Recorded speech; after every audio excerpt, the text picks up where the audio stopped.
Hello mga kababayan, kumusta po kayo? Kasama niyo po si Ka Eric sa isa na namang episode ng Balita at Talakayan. Maraming salamat sa inyong pagtangkilik, pagsubaybay at pakikipagkaisa sa ating mga pagsasama sa mga maiinit na issue na atin pong tinatalakay. At syempre, pinapasalamatan din po namin ang pag-suporta at pag-promote ninyo ng ating mga videos sa ating Ka Eric Celis YouTube channel. And of course, pati po sa ating mga pagsubaybay ninyo sa Ka Eric Jeff Celis Facebook account. At ganoon din po sa ating partnership with Ma'am Lorraine Maribadoy, ang Bigwas ng Agila. Mayroon po itong YouTube channel at mayroon din pong Facebook page ang Bigwas ng Agila.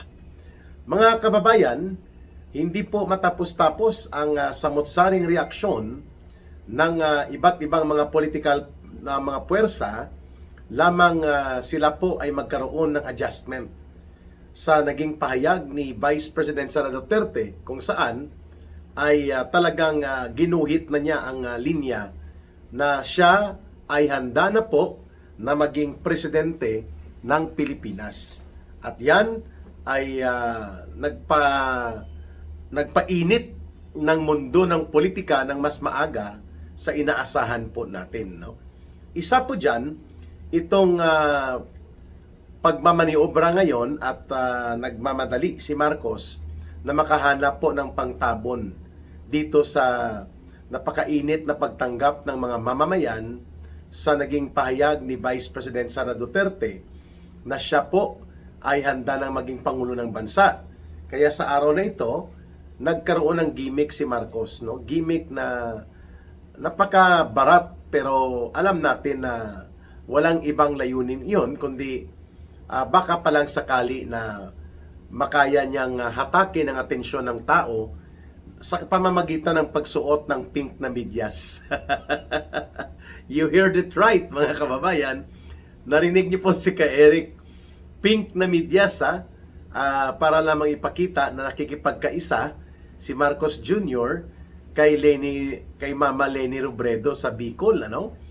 And syempre may payakap-yakap pa at mayroon pang mga joint appearance sa media.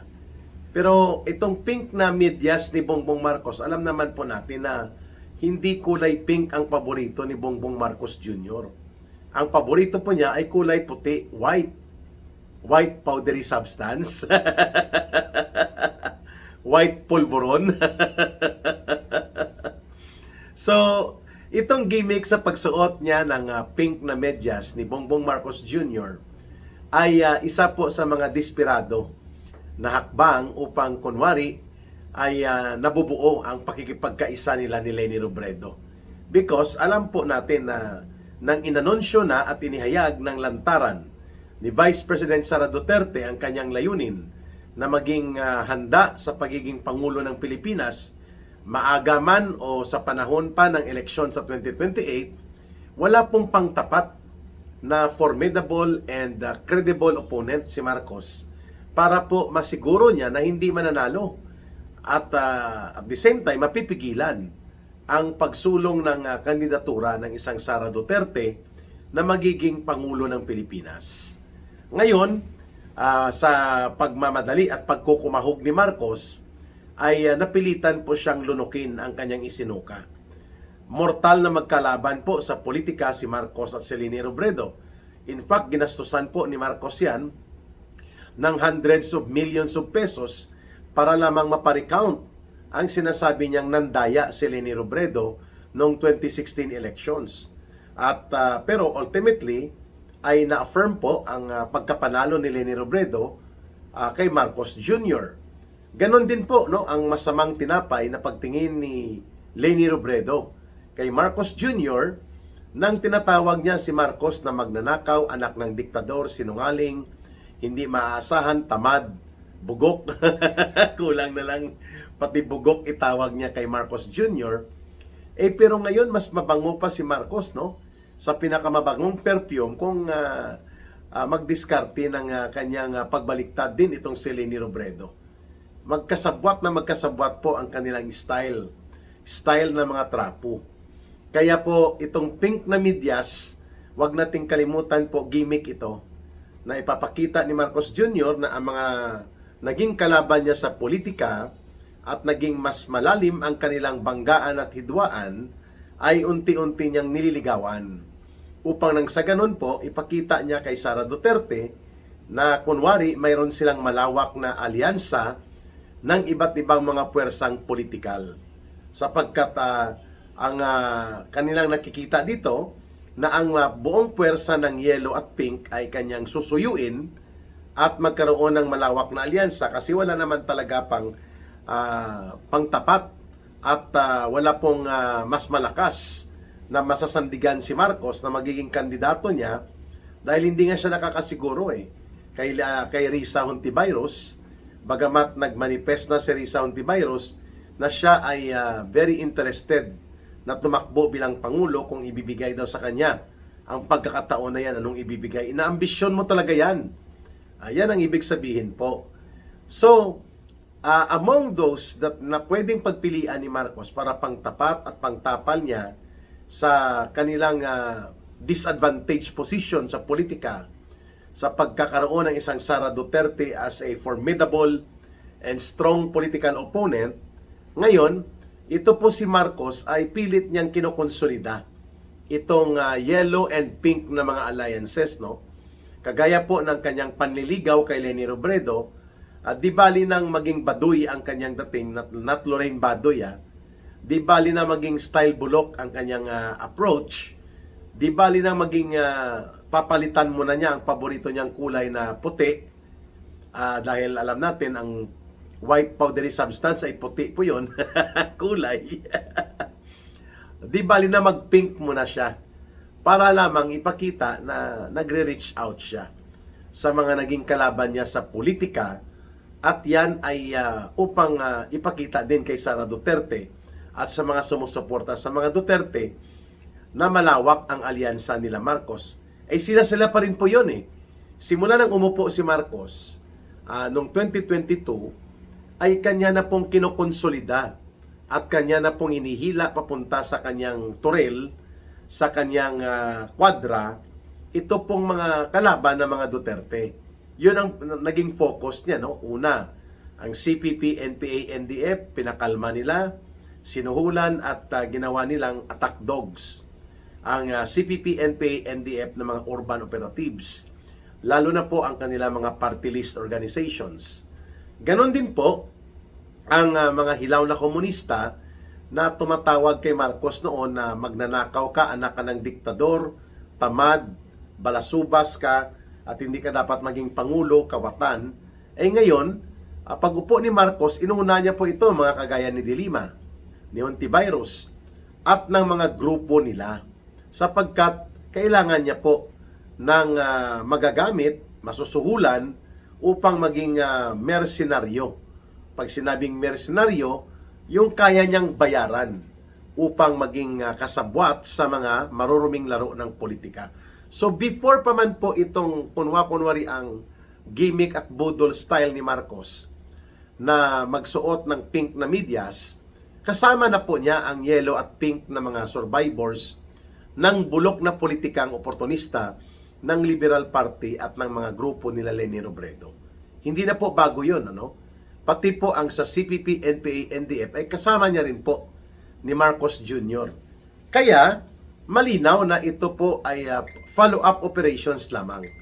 Ang pagpunta niya sa Bicol, ang pagsuot niya ng pink na medyas, yung pabeso-beso nila ni Leni Robredo, ang layunin po niyan ay mahikayat si Leni Robredo na tumakbo laban kay Sara Duterte, basta ang garantiya ay wag hahabulin at papanagutin sila Marcos at Romualdez sa kanilang krimen at mga kasalanan na ginawa sa ating mga kababayan.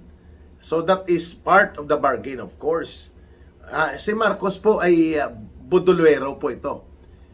Kung mayroon pong tinatawag na magagaling sa paggamit at pagtudla ng baril, pistolero po yon.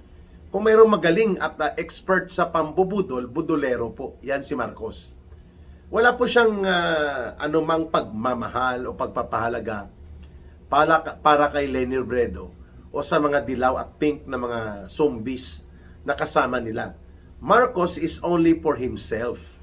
Kailangan niyang gamitin ang CPP, NPA, NDF na alliance at ang kanilang mga urban operators, pati po itong sila Mama Leni Robredo, sapagkat manipis at mababaw ang kanyang sariling organisasyon.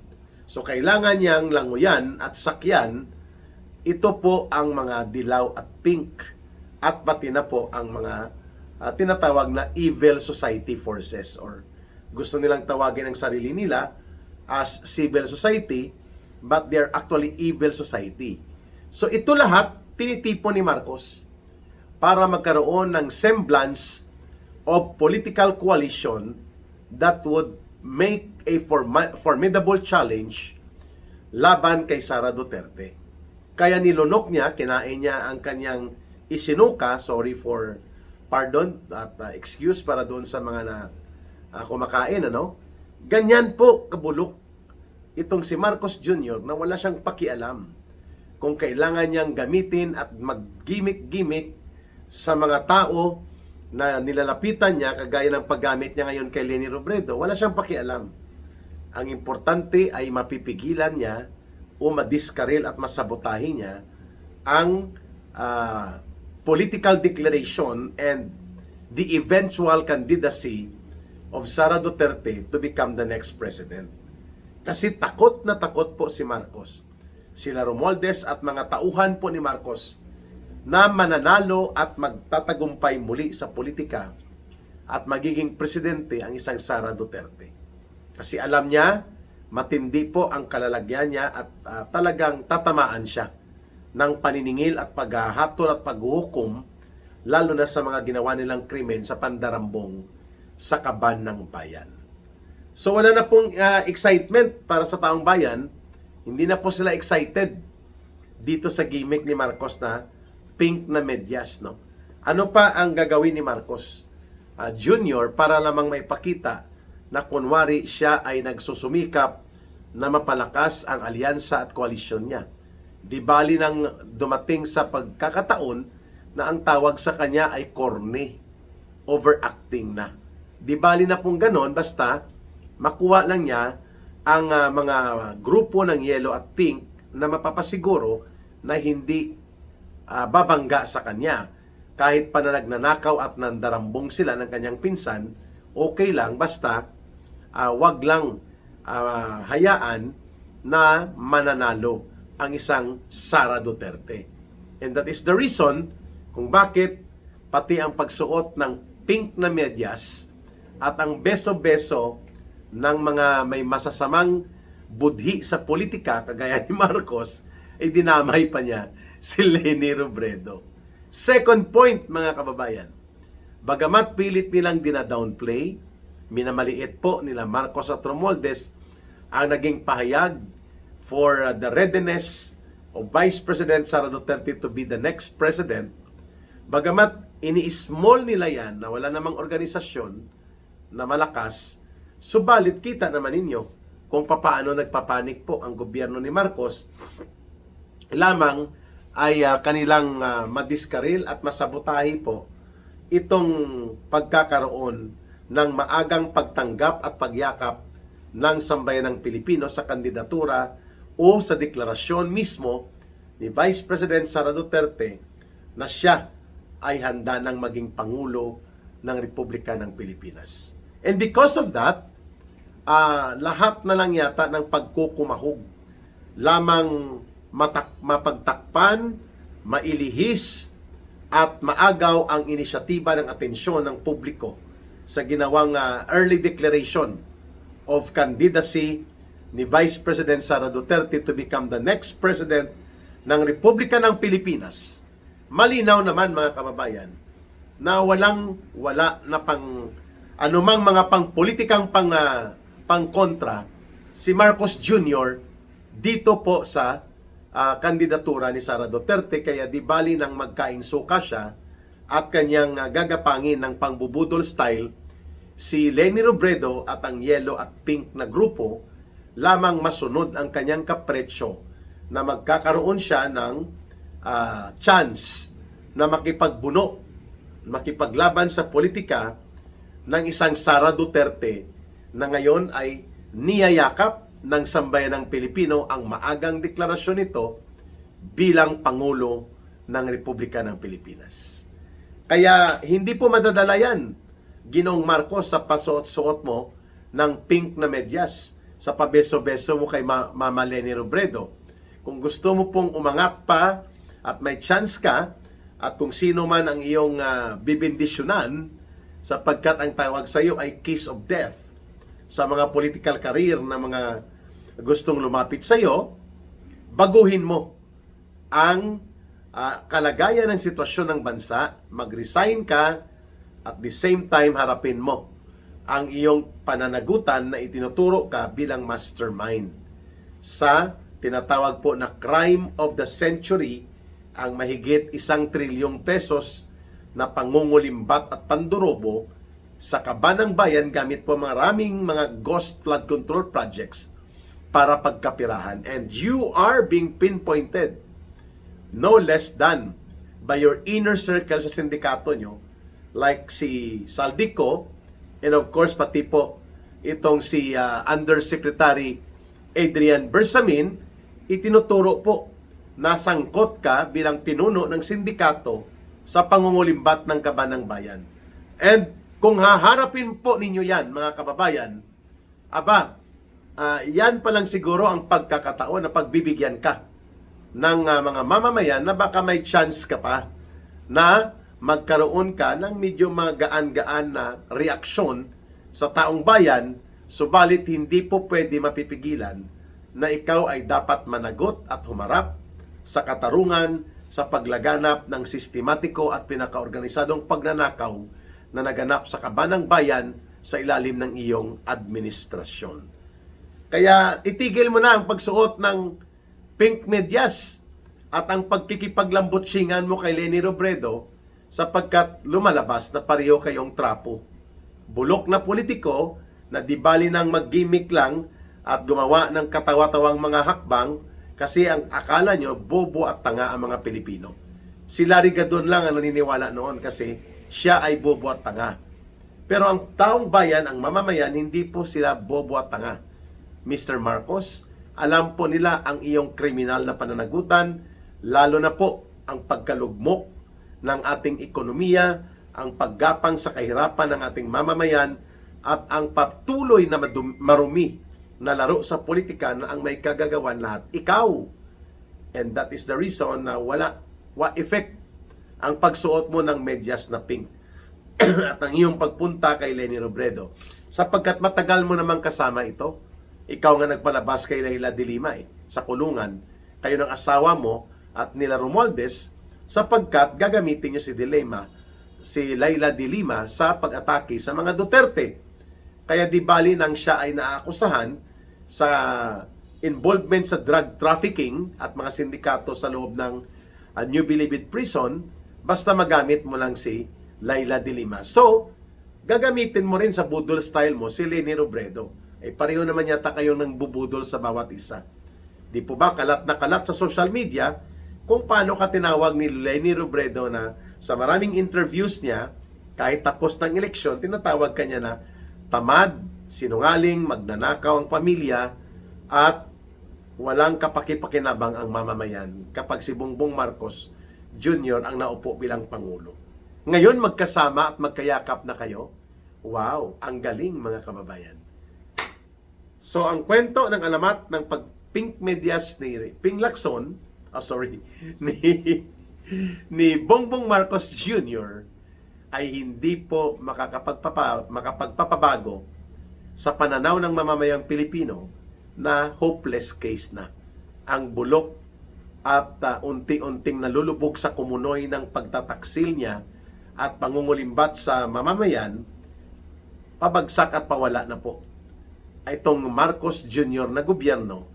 Kaya kung ano-anong gimmick na lang at budol style ang naiisip nito, including ang pasuot-suot ng medyas na pink at pabeso-beso niya kay Mama Leni Robredo. Ayan mga kababayan, abangan po natin ang iba pang mga talakayan at balita na ina-updates natin dito sa araw-araw at alos every 6 or 8 hours mayroon po tayong upload ng balita at talakayan with Ka Eric. Sa gusto pong sumuporta, magbigay ng sincero at bukal sa puso na tulong, kahit po 1 peso, 2 pesos, 3 pesos, 5 pesos, okay lang po. Importante bukal sa puso ninyo ang pagtulong para sa Bangon Sambayanan People's Movement. Ang ating ginagamit po na GCash line ay 0916-308-7710. Uulitin po ni Ka Eric, 0916-308-7710. Kay Rohilda Celis po, kay Langging yan, para sa Bangon Sambayanan People's Movement na gusto po ninyong tulungan. Maraming salamat. Don't forget to like, share, and promote our videos, our channel, and of course, pati po ang ating programang Bigwas ng Agila, hindi lamang po mga video uploads ni Ka Eric. Mahalin natin ang bansang Pilipinas. Walang ibang magmamahal nito, kundi tayo ring mga Pilipino. Para sa Diyos at sa Pilipinas nating mahal, may God bless everyone, and may Allah will be with those who are Muslim brothers and sisters. Maraming salamat. Bye for now. Ito po si Ka Eric. Mabuhay!